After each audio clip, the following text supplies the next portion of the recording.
ya vencido arrastro mi alma, clavado a tus calles igual que a una cruz.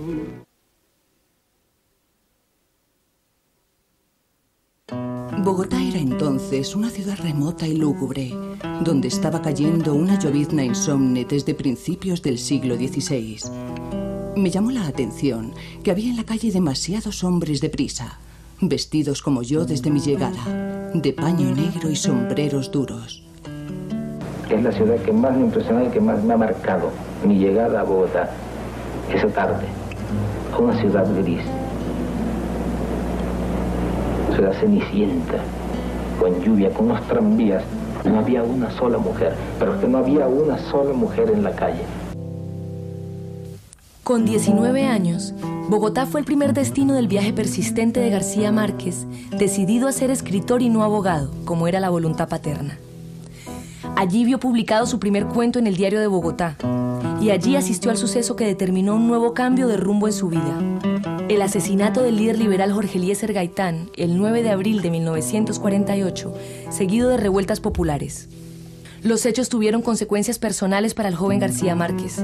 La pérdida, en el incendio de la pensión donde vivía, de sus libros y manuscritos, incluso la máquina de escribir que le regaló su padre. El cierre de la universidad le llevó a Cartagena, donde el escritor Manuel Zapata Olivella le consiguió una columna diaria en El Universal. Allí escribió de temas tan dispares como el acordeón y el helicóptero, la astrología y los mellizos, Joe Luis y los loros. Es que yo mismo me he considerado siempre un periodista. Creo que siempre he seguido siendo un periodista. Fue el periodismo quien le llevó a Europa como corresponsal del Espectador. Viajó a Ginebra, Roma, Venecia, pero fue en París donde le sorprendió el cierre del periódico. En tiempos de penuria, García Márquez se refugia en la memoria de su abuelo. Esperando, como él, un salario que nunca llegaba, redactó El coronel no tiene quien le escriba.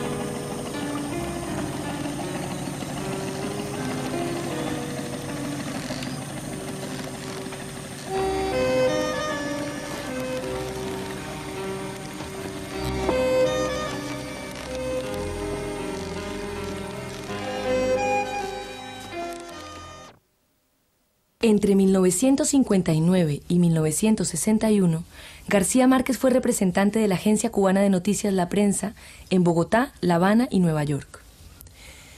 Sus ideas políticas le llevaron a enfrentarse al dictador Laureano Gómez y con su sucesor, el general Gustavo Rojas Pinilla. Las décadas de los 60 y los 70 son las de su exilio voluntario en México y España. Yo había oído hablar tanto de Barcelona, de los cafés de Barcelona, de las librerías, de los teatros de Barcelona, que me fui a ver cómo era eso, y yo llegué a Barcelona como si hubiera vivido ahí mucho tiempo y como si la conociera.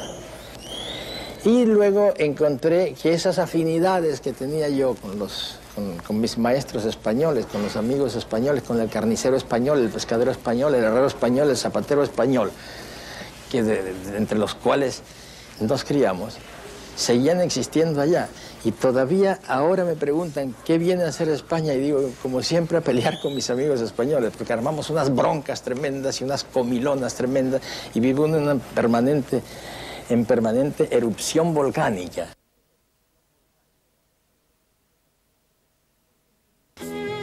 El compromiso político de García Márquez está integrado en su obra, impregnada por los ecos de la revuelta de bananeros en Ciénaga, que determinaron los primeros años de su infancia, el recuerdo de los republicanos españoles en el exilio, los hechos vividos en el marco histórico de la Colombia del Bogotazo y su apoyo explícito a la Revolución Cubana y a Fidel Castro.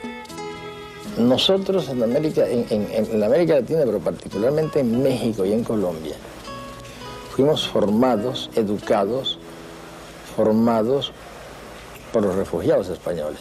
por los republicanos españoles.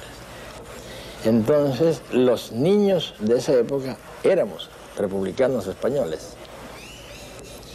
Y yo con ese fervor militante de los primeros años del bachillerato y de la universidad, siempre me dije que no iría nunca a España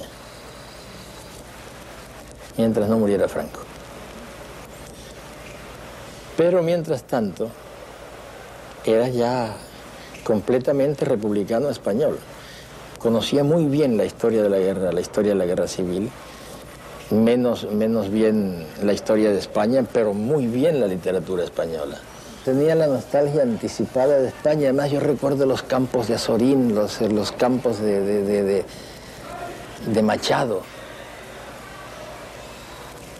Todas esas referencias literarias que después encuentra uno que son reales. Esos escritores hicieron una fotografía de la España de su tiempo que es maravillosa. Yo llegaba después como si hubiera estado siempre ahí.